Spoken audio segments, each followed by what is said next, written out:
जैसा कि भैया आज खुशी दुबे की सुप्रीम कोर्ट से जमानत की अर्जी जो थी वो मंजूर कर ली गई। खुशी दुबे को सुप्रीम कोर्ट से जमानत मिल गई है। इस बारे में आपका क्या कहना है? देखिए, ये बहुत बड़ा हर्ष का विषय है, क्योंकि खुशी दुबे कोई एक साधारण मुद्दा नहीं थी। खुशी दुबे भारत देश की एक बेटी थी जिसके साथ अत्याचार हुआ था। और आज माननीय सुप्रीम कोर्ट के द्वारा ये एक सिद्धांत स्थापित किया गया इस देश में कि इस देश में न्याय पाने का अधिकार सबको है, सबको मिलेगा। और हमको ये बहुत गर्व का विषय होना चाहिए, हम भारत जैसे देश में रहते हैं, ऐसे देश में जहाँ पर सुप्रीम कोर्ट जैसी संस्थाएं हैं जो एक आम आदमी के अधिकारों को सुरक्षित रखने के लिए भी कार्य करती हैं। जैसा कि शुरुआत से जो लड़ाई थी वो आपके संगठन ने लड़ी है, तो कहाँ तक ये न्याय संगत रही है लड़ाई? देखिए, ये नहीं कह सकते कि लड़ाई मैं ब्राह्मण हूँ महासभा नहीं केवल लड़ी। ये एक सोशल लड़ाई थी जिसको समाज के हर तबके ने लड़ा, हर उस व्यक्ति ने लड़ा जिसके घर में बेटी थी।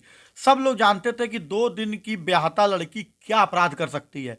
उत्तर प्रदेश सरकार की जातिवादी मानसिकता ने उस बच्ची को इतना पीड़ित कर रखा था कि जिसकी वजह से आज वो 2.5 साल से जेल में थी। हाई कोर्ट या जो जमानत, मैं एक वकील हूँ, अधिवक्ता हूँ, जो जमानत डिस्ट्रिक्ट लेवल की थी हो जानी चाहिए थी, उसको हाई कोर्ट तक खींचा गया। हाई कोर्ट में ऑब्जेक्शन किया गया, हाई कोर्ट में उसके खिलाफ पूरी सरकार ने अपने तंत्र लगा दिए, सुप्रीम कोर्ट तक सरकार गई। अगर ये साधारण कोई व्यक्ति लड़ाई लड़ रहा होता तो उसकी घर जमीन जायदाद सब बिक गए होते। लेकिन ये समाज का वो वर्ग, एक सोशल एक्टिविस्ट लोग जो है, जो समाज में सामाजिक सौहार्द बनाने का प्रयास करते हैं। मैं विवेक तलखा साहब, कांग्रेस के जो राज्यसभा सदस्य हैं जिन्होंने खुशी दुबे का केस लड़ा, शिवाकांत दीक्षित भैया जो हमारे कानपुर बार एसोसिएशन में भी हैं, हमारे साथी अधिवक्ता हैं, और मतलब प्रियंका गांधी जी, राहुल गांधी जी, अखिलेश, या जो भी लोग हैं जिन्होंने हमारा साथ दिया, इस संगठन का साथ दिया, और समाज का हर तबका जिसने, वो सब लोग इसमें कहीं ना कहीं आज बहुत खुशी महसूस कर रहे होंगे कि आज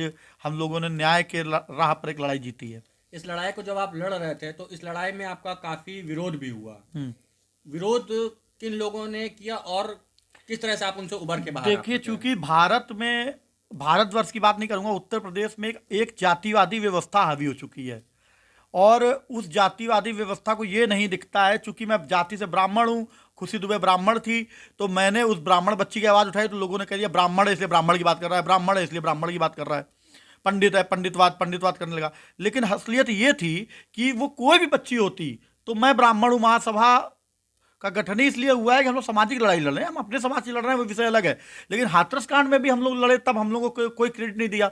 लेकिन जैसे हम लोग ने खुशी दुबे की लड़ाई या इनका जिक्र करते थे तो पंडितवाद से इसको जोड़कर उस जातिवादी सरकारी व्यवस्था ने हम लोगों को परेशान किया है। बाकी समाज के हर तबके ने हम लोगों का साथ दिया है।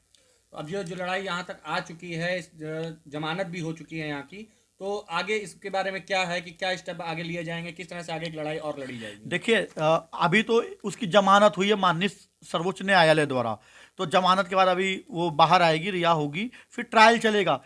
मैं आपको बता रहा हूँ कि हो सकता है, मैं प्री एज्यूम नहीं करता हूँ, क्योंकि जिला न्यायालयों में, हाई कोर्ट में सरकार का बहुत हस्तक्षेप रहता है, तो यहाँ से इस बच्ची को सजा भी हो सकती है, आज नहीं कल। लेकिन मुझे पूर्णतः विश्वास है कि फिर मामला जब माननीय सर्वोच्च न्यायालय तक जाएगा तो ये बच्ची इस मुकदमे में छूटेगी, क्योंकि इसका कोई गुनाह था ही नहीं। ये केवल उत्तर प्रदेश सरकार की जातिवादी व्यवस्था की शिकार बच्ची है, जिसने पूरा तंत्र एक नाबालिग बच्ची को प्रताड़ित करने में लगा दिया।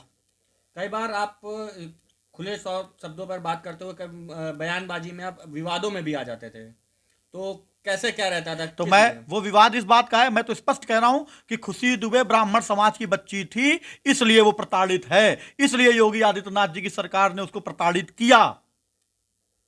ये विषय है। योगी आदित्यनाथ जी के ऊपर भी 17 मुकदमे थे। योगी आदित्यनाथ भी तो अपराधी की श्रेणी में आते थे उत्तर पूर्ववर्ती सरकारों में। जब वो मुख्यमंत्री बने तब उनका जो है मुकदमे हटे हैं। तो आज वही पुलिस काम कर रही है, पुलिस तो सरकार के लिए काम करती है ना। तो आप योगी आदित्यनाथ जी निर्दोष हो सकते हैं, और एक निर्दोष बच्ची जो वाकई निर्दोष है उसको निर्दोष कहने में मैं जातिवादी व्यक्ति हो जाता हूं?